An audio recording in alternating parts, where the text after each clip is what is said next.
ঢাকা নামটা শুনলেই চোখে ভেসে ওঠে ব্যস্ত রাস্তা, রিকশার টুং টুং শব্দ আর কোলাহল। কিন্তু জানেন কি, এই শহরের প্রতিটি ইট, প্রতিটি গলি বহন করছে শত শত বছরের ইতিহাস। চলুন আজ আপনাদেরকে শোনাই এই শহরের গল্প, ঢাকা শহরের নামকরণ, ইতিহাস আর হারিয়ে যাওয়া ঐতিহ্যের কিছু স্মৃতি।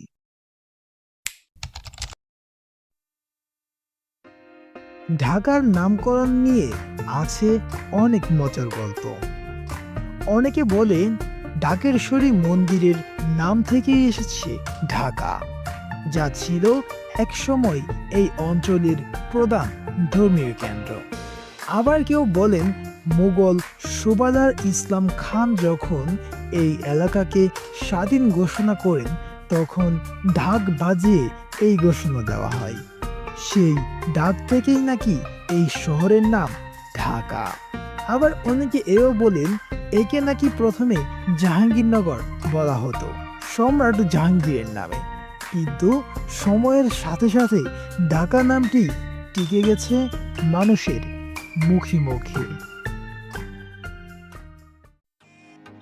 ঢাকাকে রাজধানী ঘোষণা করা হয় ১৬১০ সালে মুঘল সুবাদার ইসলাম খানের হাত ধরে। সে সময় এই শহর ছিল নদী কেন্দ্রিক, বুড়িগঙ্গা নদী ছিল প্রাণ।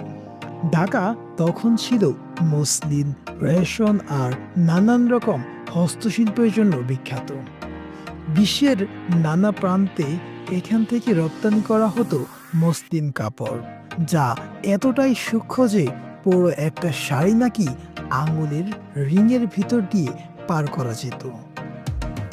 মুঘল আমলে তৈরি হয় আহসান মঞ্জিল, লালবাগ কেল্লা আর পুরান ঢাকার বিভিন্ন স্থাপত্য, যেগুলোর সৌন্দর্য আজও মানুষকে টানে। ঢাকার আসল রূপ দেখা যায় পুরান ঢাকায়। ঢাকেশ্বরী মন্দির, হুসেনি দালান আর আরমানি টোলার পুরাতন বাড়িগুলো যেন ইতিহাসের জীবন্ত সাক্ষী। পুরান ঢাকার গলিগুলো এখনো পুরনো দিনের গন্ধ নিয়ে বেঁচে আছে। এখানে গেলে আপনি দেখবেন এক ভিন্ন ঢাকা, যেখানে সকালের আজানের ধ্বনি আর বিকেলে ঘুড়ি উড়ানোর আনন্দ একসাথে মিলে যায়। আর খাবারের কথা না বললেই নয়, পুরান ঢাকার বিরিয়ানি, বুরহানি, হালিম আর পানের স্বাদ ভোলা যায় না।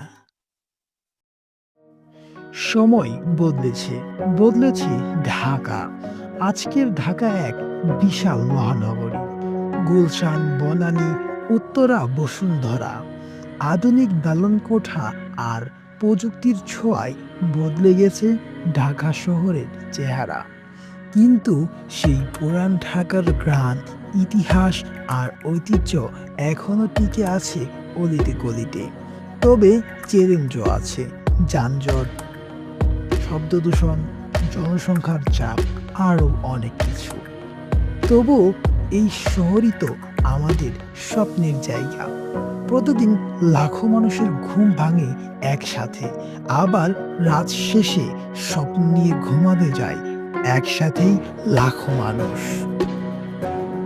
ঢাকা শুধু একটা শহর না, এটা একটা অনুভব, একটা ইতিহাস, একটা ধারা, যা বহুকাল ধরে গড়ে উঠেছে এবং প্রতিদিন বদলে যাচ্ছে। এই ছিল ঢাকার ছোট্ট একটা গল্প।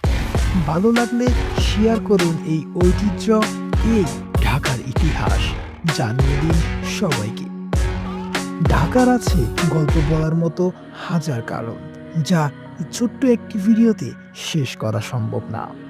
ধন্যবাদ পাশে থাকার জন্য।